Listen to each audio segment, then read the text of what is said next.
జై శ్రీకృష్ణ. నేను మీ లలిత. నేనైతే ఇప్పుడు చల్లమిరపకాయలు చూపిస్తున్నానండి. ఊర మిరపకాయలు అని కూడా అంటారు. చల్లమిరపకాయలు అంటే పెరుగుతో చేస్తారనుకోకండి, నేను పెరుగు లేకుండా చేస్తున్నాను అనమాట. వాటికి కావాల్సిన ప్రాసెస్ ఇప్పుడు చూద్దాము. ముందుగా అయితే కడిగి ఆరబెట్టుకున్న పచ్చిమిరకాయలు కేజీ తీసుకున్నానండి. చూడండి, నేను లావు పచ్చిమిరకాయలు అయితే తీసుకున్నాను. శుభ్రంగా కడిగి ఆరబెట్టుకోవాలండి. ఎక్కడ తడి అయితే ఉండకూడదు. ముచ్చుకలు అయితే తీయలేదండి నేను. అలాగే ఒకే ఒక నిమ్మకాయ తీసుకున్నాను. 50 గ్రాములు వాము తీసుకున్నానండి. అంతేనండి, మనకు కావాల్సిన ఇంగ్రీడియంట్స్ ఇవే అన్నమాట. కొంచెం ఉప్పు తీసుకోవాలి, అంతేనండి. ఈ మూడిట్లని తీసుకుంటే మనకి సంవత్సరం పాటు నిలవ ఉండే పచ్చిమిరకాయలు అయితే రెడీ అయిపోతాయండి. ముందుగా అయితే వాము మెత్తగా మిక్సీ పట్టేసుకొని పక్కన పెట్టేసుకొని ఒక నిమ్మకాయని రసం తీసేసుకొని గిన్నెలో ఉంచుకున్నానండి. ఇప్పుడు పచ్చిమిరకాయలను చూడండి నేను ఎలా కోస్తున్నానో. తొడిమి ఉండేలాగే కోస్తున్నానండి, ఎందుకంటే తొడిమి వేపుకున్నా కూడా చాలా టేస్ట్గా ఉంటుందండి ఎండిన తర్వాత. అందువల్ల ఒకవైపు తొడిమి ఉండేలాగా, ఒకవైపు మామూలుగా ఉండేలాగా అయితే కోస్తున్నానండి నేను. పూర్తిగా విడదీయకుండా కొంచెం ఉండేలాగా మధ్యలో కోసేస్తున్నానండి పచ్చిమిరకాయని. మన ఇష్టం, సగభాగాలైనా చేసేసుకోవచ్చు, లేదు పూర్తిగా విడదీయకుండా కూడా ఉంచుకోవచ్చండి. నేనైతే సగభాగాల కింద చేసేస్తున్నానండి.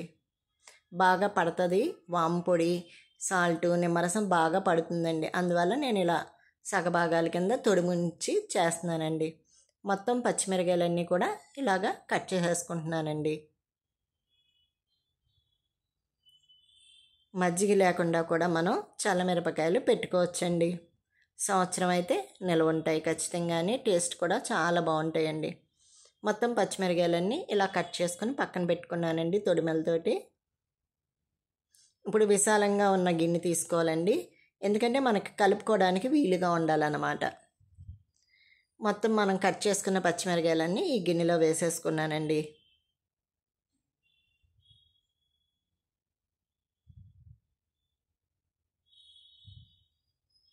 చూడండి, చాలా వాటికి తొడిమిలు అయితే ఉన్నాయి. ఒకవైపు తొడిమి లేకుండా ఒకవైపు తొడిమితోటి కట్ చేశానండి. ఇప్పుడు ఇందులోకి 1 టీ స్పూన్ పసుపు యాడ్ చేస్తున్నానండి.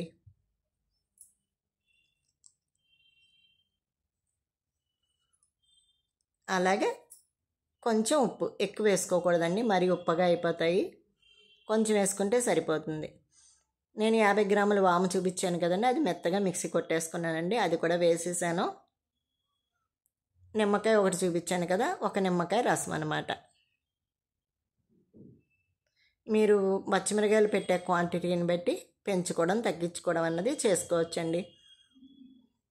మొత్తం అన్నీ కలిసేలాగా ఇలా చేత్తో కలిపేస్తున్నానండి. ఈ పచ్చిమిరకాయలకి కారం ఎక్కువ ఉండదు కాబట్టి నేను చేత్తో కలుపుతున్నానండి. ఇలా చేత్తో కలిపితేనే మొత్తం కాయలన్నిటికి మనం వేసిన ఇంగ్రీడియంట్స్ అన్నీ బాగా పడతాయి అన్నమాట.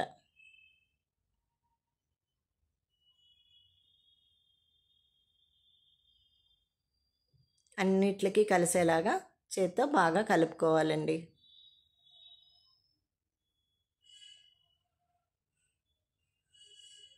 ఇంతేనండి, చాలా సింపుల్గా చేసుకోవచ్చండి.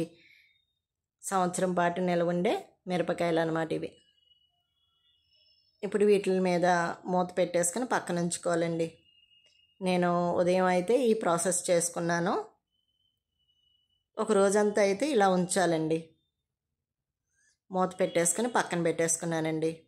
మళ్ళీ మధ్యలో మనం వీటిని కలుపుకోవాలండి. ఉదయం కలిపి పక్కన పెట్టాను కదండి, ఇది సాయంత్రం అన్నమాట. చూడండి, సాయంత్రం ఒకసారి ఇట్లా కలపడానికి తీస్తే వాటర్ అయితే ఎలా ఊరిందో చూడండి. వాటర్ కింద ఊరింది కదా.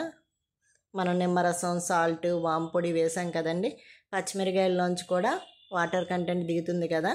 అందువల్ల మొత్తం అన్నీ కలిపి మళ్ళీ ఒకసారి ఇట్లాగా కలిపేసుకుంటున్నానండి. ఇలా కలుపుకోవడం వల్ల అన్ని పచ్చిమిరకాయలు బాగా నానుతాయండి.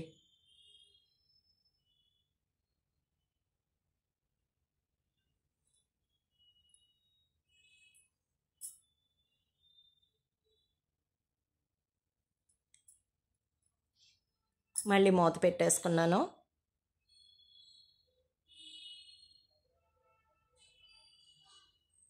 మర్నాడు ఉదయం మళ్ళీ ఇలా నానబెట్టిన పచ్చిమిరకాయలను మూత తీసేసుకొని ఒకసారి కలుపుతున్నానండి. ఎండలో ఆరబెట్టే ముందు ఒకసారి మళ్ళీ ఇలా కలిపేసుకుంటే ఎండలో ఆరబెట్టేసుకోవచ్చండి. కలిపేసాక ఎండలో ఆరబెడతానండి. ఇప్పుడు చూడండి, ఇలా అయితే నేను ఎండలో ఆరబెట్టుకున్నానండి. మనం వాటర్ కూడా వచ్చింది కదండి, ఆ వాటర్ కూడా పచ్చిమిరకాయల మీద పోసేసుకోవడమేనండి.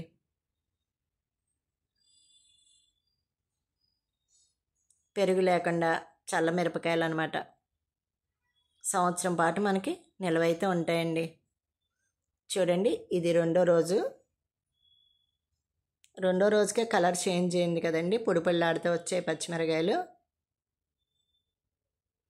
ఇవైతే వారం రోజులైతే ఎండలో పెట్టుకోవాలండి, అప్పుడే మనకి సంవత్సరం నిల్వ ఉంటాయి కాయలు.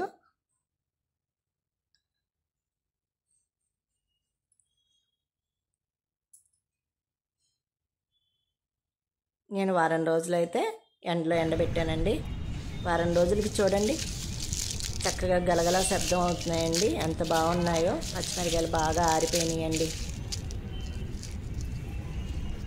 మనం పట్టుకుని ముక్క తెంచితే టక్మని విరగాలండి, అప్పటి వరకు ఎండబెట్టుకోవాలన్నమాట.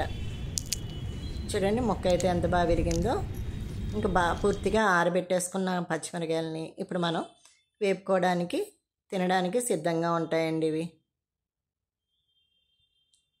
కొంచెం నూనె వేసుకొని నేను మిరపకాయలు అయితే వేపుతున్నానండి. మిరపకాయలు కలర్ చేంజ్ అయ్యే వరకు సిమ్లో పెట్టుకొని దోరగా వేయించేసుకోవాలండి, అప్పుడే టేస్ట్ బాగుంటాయి అన్నమాట.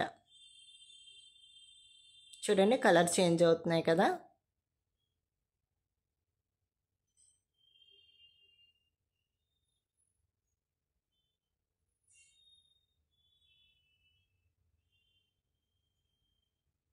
దోరగా వేపిన మిరపకాయలని మనం సాంబార్లో కానీ, రసంలో కానీ, పప్పులో కానీ, పులుసుల్లో కానీ ఎందులో నంచుకున్నా చాలా టేస్ట్గా ఉంటాయండి. మజ్జిగ లేకుండా కూడా మిరపకాయలని చాలా ఈజీగా సంవత్సరం పాటు నిల్వ ఉండేలాగా మనం ఎండలో ఎండబెట్టుకుని తినచ్చండి. నా వీడియో నచ్చితే కనుక మీరు లైక్ చేయండి, షేర్ చేయండి, సబ్స్క్రైబ్ చేయండి. Thank you.